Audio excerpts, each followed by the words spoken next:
ಬಾಗಲಕೋಟೆ ಜಿಲ್ಲೆ social democratic party of India ಹಾಗೂ women India movement ಪಕ್ಷ ಹುನಗುಂದ ಘಟಕಗಳ ವತಿಯಿಂದ ಕೇಂದ್ರದ ಬಿಜೆಪಿ ಸರ್ಕಾರವು ಜಾರಿಗೆ ತರಲು ಹೊರಟಿರುವ ಕರಾಳ ಸಿಎಎ ಕಾನೂನನ್ನು ಹಿಂಪಡೆಯಬೇಕೆಂದು ಆಗ್ರಹಿಸಿ ದಿನಾಂಕ ಮಾರ್ಚ್ 17, 2024 ರಂದು ರಾತ್ರಿ 10 ಗಂಟೆಗೆ ಹುನಗುಂದ ಪಟ್ಟಣದ ವಿಎಂ ವೃತ್ತದಲ್ಲಿ ಪಕ್ಷದ ತಾಲೂಕಾ ಅಧ್ಯಕ್ಷ ಮೆಹಬೂಬ್ ನೇವಾರರ ಹಾಗೂ ಪಕ್ಷದ ರಾಜ್ಯ ಸಮಿತಿ ಸದಸ್ಯರಾದ ರಮಜಾನ ಕಡಿವಾಲರ ನೇತೃತ್ವದಲ್ಲಿ ಸಾಂಕೇತಿಕ ಪ್ರತಿಭಟನೆ ಜರುಗಿತು.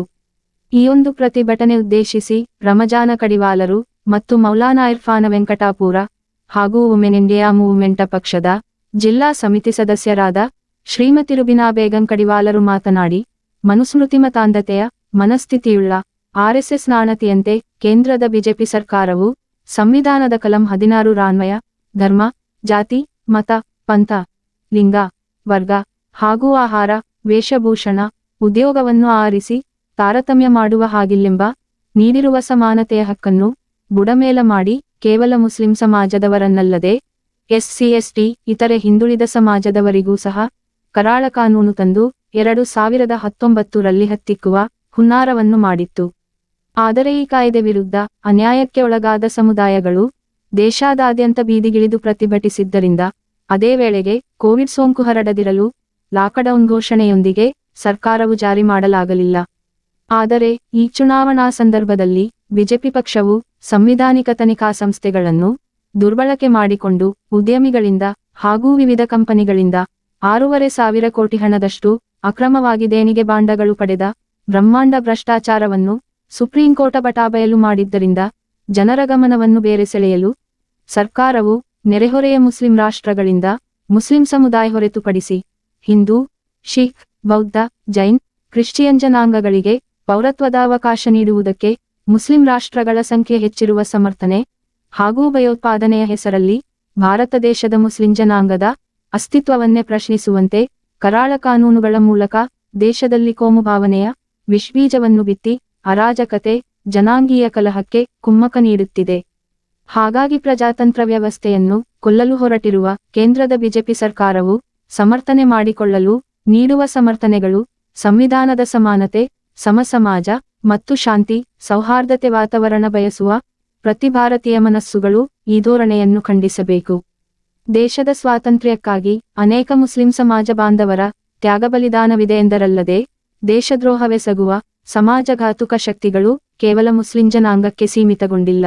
ದುಷ್ಕೃತ್ಯವೆಸಗುವ ಯಾವನೇ ಇದ್ದರೂ ಸಹ ನಾವು ಈ ದೇಶದಲ್ಲಿ ಹುಟ್ಟಿ ಬೆಳೆದು ಅನ್ನ ತಿಂದು ಸಮರ್ಥಿಸುವುದಿಲ್ಲ ಹಾಗೂ ದೇಶವನ್ನು ಬಿಟ್ಟು ಕದಲುವುದಿಲ್ಲ. ಬಿಜೆಪಿ ಸರ್ಕಾರವು ಮುಸ್ಲಿಂ ಜನಾಂಗದ ಮೇಲೆ ಕರಾಳ ಕಾನೂನುಗಳ ಮೂಲಕ ಬೆದರಿಸುವ, ಕುಗ್ಗಿಸುವಂತಹ ಶಕ್ತಿಗಳಿಂದ ನಾವು ಹಿಂದೆ ಸರಿಯುವುದಿಲ್ಲ. ನಮ್ಮ ಶಕ್ತಿ ದ್ವಿಗುಣವಾಗುತ್ತೆ. ಆ ಕಾರಣಕ್ಕಾಗಿ ಬಿಜೆಪಿ ಸರ್ಕಾರವು ಸರ್ವಾಧಿಕಾರ ಧೋರಣೆಯಿಂದ ಹೊರಬರಬೇಕು. ಇರದಿದ್ದರೆ ದೇಶದಾದ್ಯಂತ ಉಗ್ರ ಹೋರಾಟಕ್ಕೆ ಇಳಿಯಬೇಕಾಗುತ್ತದೆ ಎಂದರು.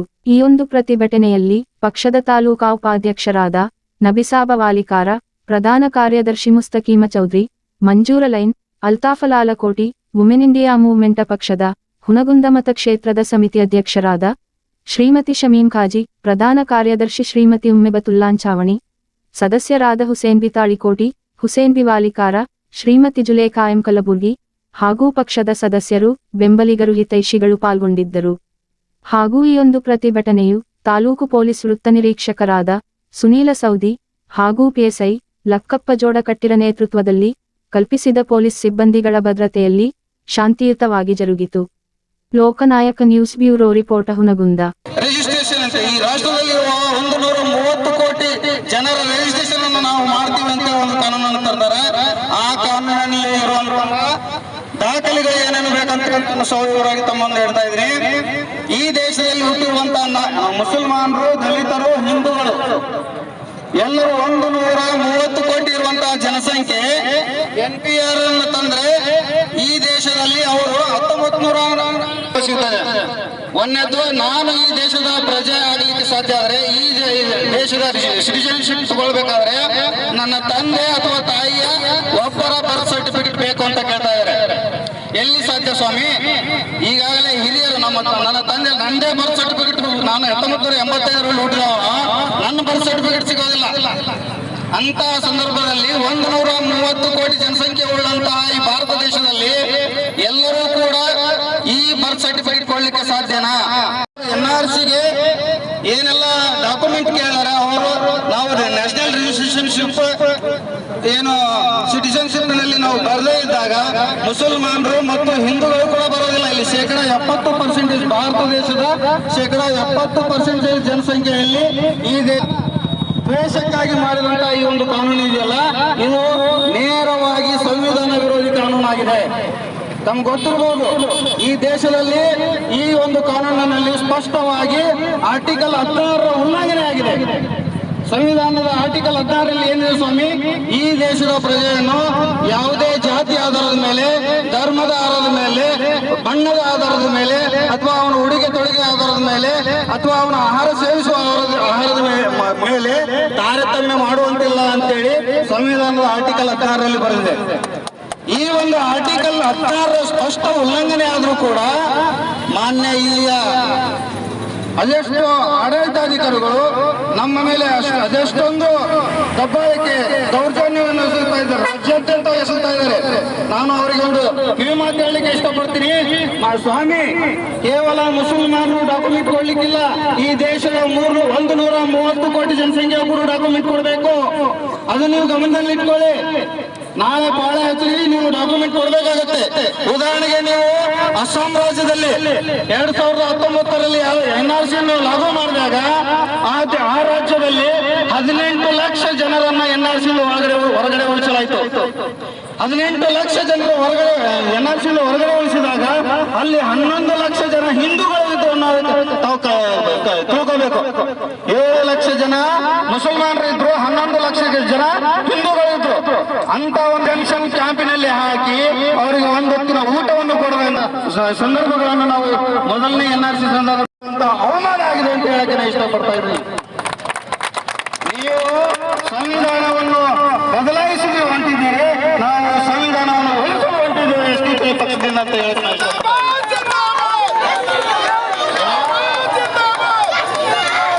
ಹಿಂತೆಗೆದೇ ಇದ್ರೆ, ನಿಮ್ಮ ಈ ಕರಾಳ ಕಾನೂನನ್ನು ಹಿಂತೆಗೆದೇ ಇದ್ರೆ ನಾವು ಇನ್ನೂ ಉಗ್ರವಾದ ಹೋರಾಟಕ್ಕೆ ತಯಾರಿದ್ದೀವಿ ಅಂತೇಳಿ ಈ ವೇದಿಕೆ ಮುಖಾಂತರ ನಾವು ಸಂದೇಶವನ್ನು ಕೊಡಲಿಕ್ಕೆ ಇಷ್ಟಪಡ್ತೇವೆ.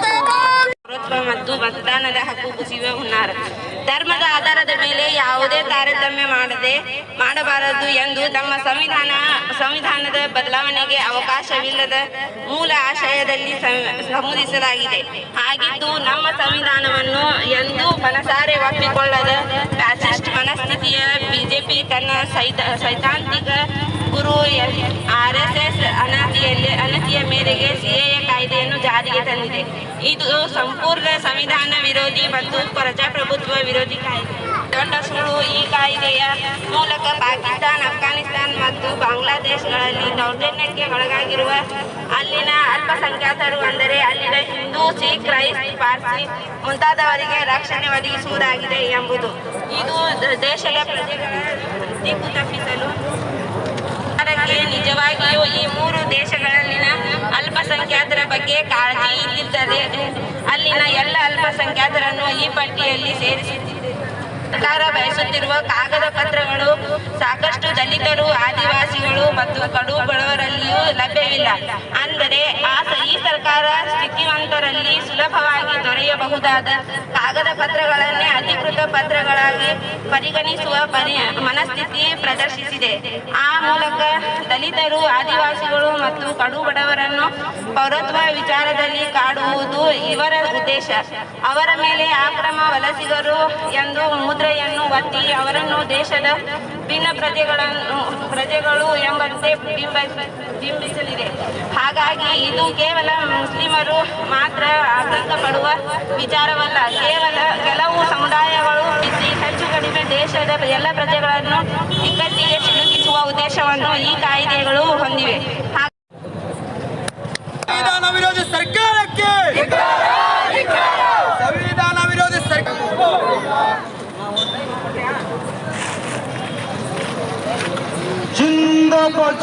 ಪ್ರಮೇಯ ಆವರಿಸಿದಾಗ ಬೆತ್ತಲಾಯಿತು ಬಿಜೆಪಿ ಸರ್ಕಾರ. ಧಿಕ್ಕಾರ, ಧಿಕ್ಕಾರ. ಮೋದಿ ಸರ್ಕಾರಕ್ಕೆ